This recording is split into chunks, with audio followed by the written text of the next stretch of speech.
Hello my computer champions, कैसे हैं आप लोग। आई होप आप सभी अच्छे होंगे और दिवाली वेकेशंस को एंजॉय कर रहे होंगे। लेकिन वेकेशंस के दौरान पढ़ाई में बाधा नहीं आनी चाहिए।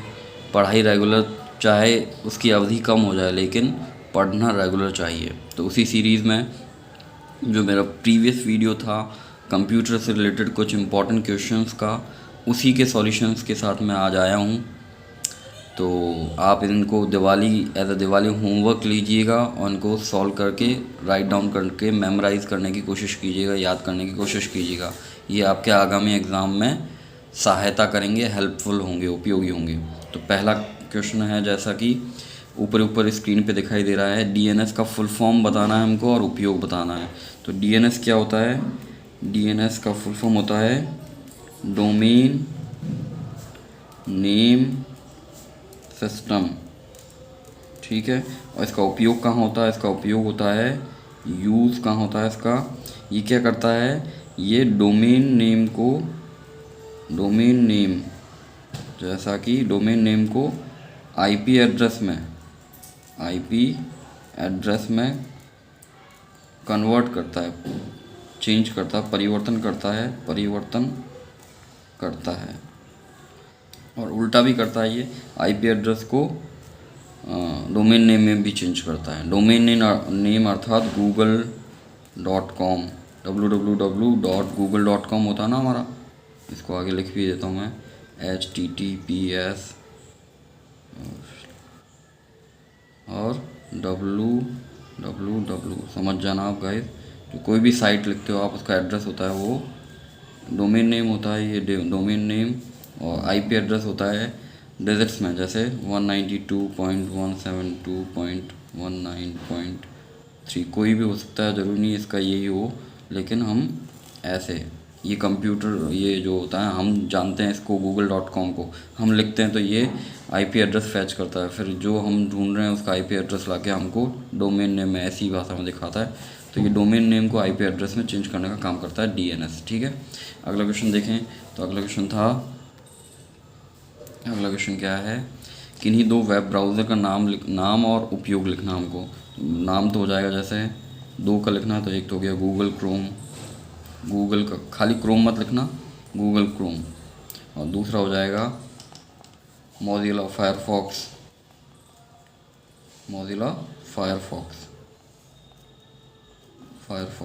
ऐसे ही बहुत सारे होते हैं, इंटरनेट एक्सप्लोरर हो गया, माइक्रोसॉफ्ट एज हो गया, ये सारे।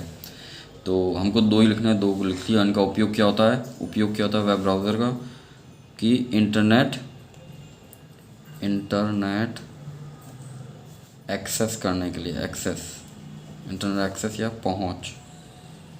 इंटरनेट तक करने के लिए, इंटरनेट एक्सेस करने के एप्लीकेशन सॉफ्टवेयर है, एप्लीकेशन सॉफ्टवेयर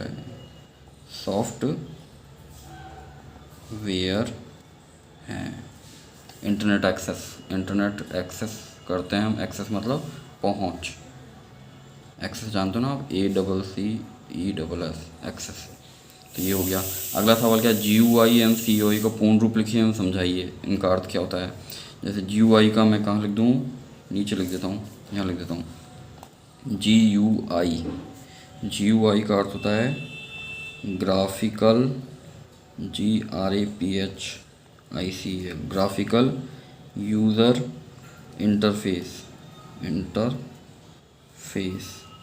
ठीक है। इसका काम क्या होता है? इसका जो नॉर्मली हम GUI यूज़ ही करते हैं, जो डेस्कटॉप पे हमको देखता है, जो आइकन्स के जरिए, क्या लिखेंगे हम? आइकन्स के जरिए के द्वारा कंप्यूटर को यूज़र फ्रेंडली बनाना, ठीक है। दूसरा है CUI। इसका फुल फॉर्म होता है कमांड यूज़र इंटरफेस का मतलब होता है गाइस, इंटरफेस जो शब्द है, ये इंटरफेस का मतलब होता है बीच का जो माध्यम होता है। तो हम ऑपरेटिंग सिस्टम में जो हम कमांड के द्वारा, मतलब जो हम क्या बोल सकते हैं इसको, निर्देशों के द्वारा या लिखने के द्वारा टाइप करना पड़ता है हमको, तो ये होता है CUI कमांड के द्वारा। कमांड मतलब निर्देश, कुछ टाइप करके हमको CUI के द्वारा हम कुछ भी आदेश, कोई फाइल ओपन करना, कोई फोल्डर ओपन करना है, तो वो CUI में कमांड निर्देशों के द्वारा, निर्देशों को लिखकर उपयोग करना। किसमें? यूज़र। ये GUI और CUI गाइस जो होता है, GUI CUI किसके बीच में होता है? देखो यहाँ लिखा था, यहाँ पे है हम यूज़र है, इसके बीच में ये GUI होता है और CUI दोनों, और ये ऑपरेटिंग सिस्टम है हमारा, तो ये GUI ये CUI बीच में होता है। इसके द्वारा हम किसी को, ये इंटरफेस है, क्या है ये? इंटरफेस बीच का। यूज़र और ऑपरेटिंग सिस्टम में कम्युनिकेशन के लिए GUI या CUI इंटरफेस का यूज़ किया जाता है, जिससे हम एक्सेस कर पाते हैं ऑपरेटिंग सिस्टम को, कंप्यूटर को यूज़ कर पाते हैं। ये कंप्यूटर है हमारा, ठीक है। अब अगला सवाल देखें। अगला सवाल क्या था? ये है कि कॉपी करना, निम्नलिखित में से किन्हीं तीन की शॉर्टकट की लिखनी थी। कॉपी की क्या होती है? Ctrl+C। कट की क्या होती है? Ctrl+X। पेस्ट की क्या होती है? Ctrl+V। अंडू की क्या होती है? Ctrl+Z। और रीडू की क्या होती है? Ctrl+Y। ठीक है, ये एक शॉर्टकट की थी। फिर अगला क्वेश्चन क्या है? साइबर थ्रेट के 3 प्रकार लिखना है, साइबर थ्रेट के। तो पहला प्रकार क्या हो जाएगा साइबर थ्रेट का? DNS poisoning. जो DNS ऊपर पढ़ा था हमने, उसकी पॉइजनिंग करना। पॉइजन मतलब होता है जहर, DNS पॉइजनिंग। फिर मेलवेयर अटैक्स होते हैं ना, मेलवेयर जिसमें फिशिंग वगैरह सब कुछ आ जाता है। फिर और क्या बोल सकते हैं आप? DNS पॉइजनिंग होगी, मेलवेयर हो गया, और आप साइबर थ्रेट का प्रकार लिख सकते हो आप, वॉर्म वगैरह ये भी होते हैं। ट्रोजन हॉर्स वैसे मेलवेयर में आ गया है, मेलवेयर। DNS पॉइजनिंग होगी, और इसको आप हैवी ट्रैफिक के लिए आप लिख सकते हो। तीसरा इसमें लिख सकते हो आप फिशिंग, लिख सकते हो आप फिशिंग लिख सकते हो आप। और सॉफ्टवेयर ट्रोजन हॉर्स वगैरह, इसमें स्पाइंग आ सकता है, स्पाइंग, ये सारे सॉफ्टवेयर होते हैं, ये भी लिख सकते हो, कुछ भी लिख सकते हो। 3 प्रकार लिखना है साइबर थ्रेट के, ठीक है। आगे क्या है? E-कॉमर्स किसे कहते हैं? तो E-कॉमर्स किसे कहते हैं? Electronic commerce. E-कॉमर्स का अर्थ क्या होता है? Electronic commerce. इसका फुल फॉर्म होता है इलेक्ट्रॉनिक, मतलब यूजिंग अ कंप्यूटर या डिजिटल डिवाइस, उसके ज़रिए कॉमर्स करना, मतलब व्यापार वाणिज्य। तो इलेक्ट्रॉनिक माध्यम के द्वारा व्यापार या वाणिज्य करना, मतलब वस्तुओं की खरीद और बेचना, सेवाओं की खरीद और बेच, ये सब E-कॉमर्स कहलाता है। किन्हीं 2 E-कॉमर्स वेबसाइट्स का नाम, ये तो बहुत आसान है, आप करते भी हो। अमेज़न हो गया, दूसरा फ्लिपकार्ट हो गया, स्नैपडील हो गया, ठीक है। ये सारे आप लिख सकते हो, फ्लिपकार्ट, अमेज़न। अगला क्या है? किन्हीं 3 सोशल नेटवर्किंग साइट्स का, इसको तो बताने की ज़रूरत ही नहीं है।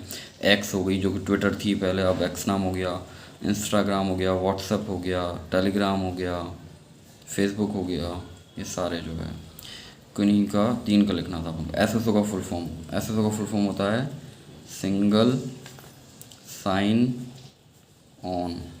ऑन फुल फॉर्म होता है SSO का।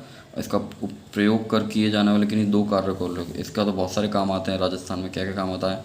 एक तो एप्लीकेशन, क्या बोल आप लग सकते हो कि एप्लीकेशन फॉर्म फिलअप करने के लिए, एप्लीकेशन फॉर्म,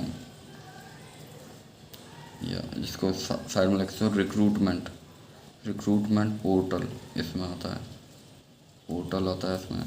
फिर बिजली के बिल वगैरह, बिल पेमेंट, और भी बहुत सारे, जैसे RGHS हो गया, एट्सेट्रा, बहुत सारे काम होते हैं। आपको 2-3 लिखना है, 2 लिख दिया अपन ने। आगे क्या है? जन आधार कार्ड में सदस्य संख्या। तो ये सदस्य संख्या जो होती है वो 11 अंकों की होती है, और परिवार संख्या जो है हमारी कितने अंकों की होती है? 10 अंकों की। कभी भी जन आधार कार्ड देखना आप, जो आगे आगे जो नंबर लिख रहा था वो 10 अंकों का होता है, जिसमें महिला मुखिया होती है, वो 10 अंकों का होता है। जो पीछे परिवार के सदस्यों की संख्या, उनका भी एक अलग नंबर लिखा होता है, उनके फ़ोटो के आगे, उनके नाम के आगे, वो 11 अंक का होता है। ये कितने अंक के होते हैं हमने बता दिया। एवं आधार, अब आधार के बारे में लिखना, कौन सी संस्था ने बनाया। आधार को जो संस्था ने बनाया उसका नाम है UIDAI। और अंक कितने होते हैं ये तो आपको पता ही होगा सबको। कितने अंक का होता है आधार? 12 अंकों का। 12 अंकों का होता है। कितने अंकों का होता है? 12 अंकों का। 12 अंकों का होता है आधार कार्ड। और UIDAI के नीचे फुल फॉर्म लिख देता हूँ मैं आपको यहाँ पे। UIDAI इसका फुल फॉर्म होता है unique identification authority. You for you और ID का हो गया आइडेंटिफिकेशन अथॉरिटी ऑफ इंडिया, ये फुल फॉर्म है। इसने बनाया था क्या? आधार, हमारा आधार बनाने। नेक्स्ट क्वेश्चन की बात करें तो हमारा अगला क्वेश्चन है, राजस्थान में सरकारी वेबसाइट से संबंधित विभाग कौन सा विभाग है? ये विभाग का नाम है DOITC का। क्या नाम है? डिपार्टमेंट ऑफ IT मतलब इंफॉर्मेशन टेक्नोलॉजी एंड सी मतलब कम्युनिकेशन।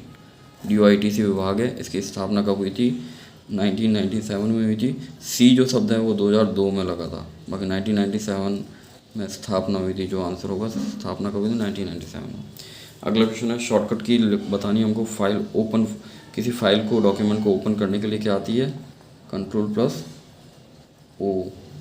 सेव के लिए Ctrl+S और प्रिंट के लिए Ctrl+P। ठीक है, ये हो गया। ये क्वेश्चन हो ही गया। नेक्स्ट देखते हैं आगे। ये कुछ क्वेश्चन और हैं आपके, जैसे ये ऊपर क्या लिखा हुआ है, वॉलेटाइल मेमोरी की। वॉलेटाइल मेमोरी कौन सी होती है उसका अर्थ बताओ। वॉलेटाइल मेमोरी कौन सी होती है गाइस? वॉलेटाइल का अर्थ तो क्या होता है? जो बिजली के से जिसकी मेमोरी लॉस हो जाए, जैसे बिजली चली जाए तो मेमोरी लॉस हो जाती है, वो वॉलेटाइल होती है। वो जैसे रैम जो है हमारी, बिजली यदि एक बार आपने या पावर ऑफ कर दिया तो आप क्या होगा? पावर ऑफ होने पर क्या होता है? मेमोरी लॉस, डेटा गायब, मेमोरी लॉस हो जाती है। और नॉन वोलेटाइल के लिए किसके लिए आता है? रोम के लिए आता है, क्योंकि इसमें पावर ऑफ पे क्या होता है? मेमोरी लॉस नहीं होती है, बनी रहती है, मेमोरी बनी रहती है पावर ऑफ पे भी। ठीक है, इसलिए बोलते हैं नॉन वोलेटाइल, जो कि मेमोरी बिजली जाने पर भी इसका डेटा ख़त्म नहीं होता, मतलब गायब नहीं होता, वेस्ट नहीं होता, बना रहता है। और वोलेटाइल का मतलब जो गायब हो जाता है डेटा रैम का। ठीक है, आगे बात करें फुल फॉर्म ऑफ पेन का तो आपको फुल फॉर्म पता ही होगा। परमानेंट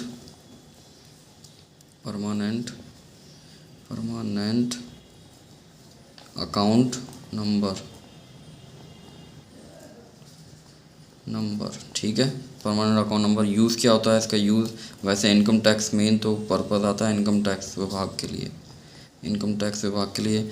बाकी आपके ID प्रूफ के रूप में होता है। ID प्रूफ के रूप में काम आ जाता है ये। बैंक वगैरह में सबसे पहले ID प्रूफ, एड्रेस प्रूफ नहीं होता, ID प्रूफ होता है। ठीक है, फिर डिजिट्स कितने होते हैं इसमें जैसे पहले तो होता है, जैसे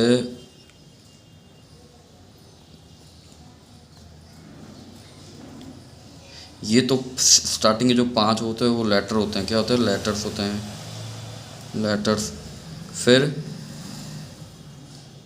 ये 1 2 3 4, ये 4 जो हैं ये होते हैं डिजिट्स, अंक होते हैं। और यहाँ पे एक और लेटर आता है,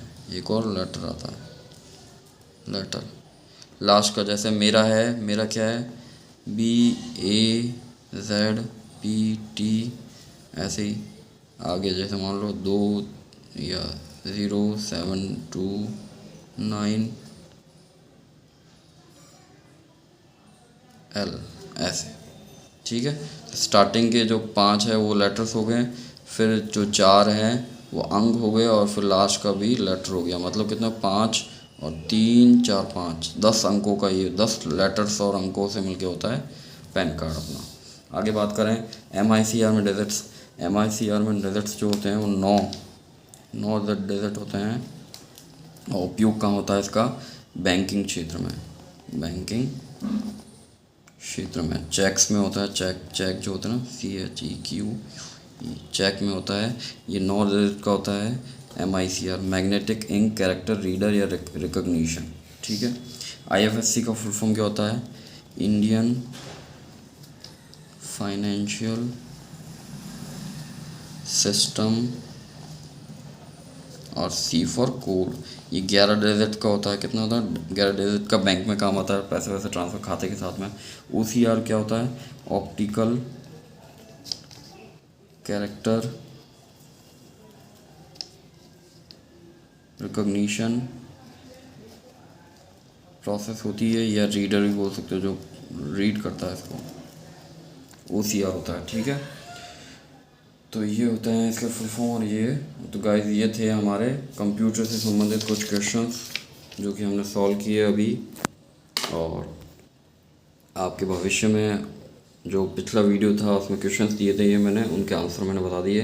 इनको मेमोराइज़ कीजिए, याद कीजिए, और ऐसे लाइफ में पढ़ते रहिए, बढ़ते रहिए।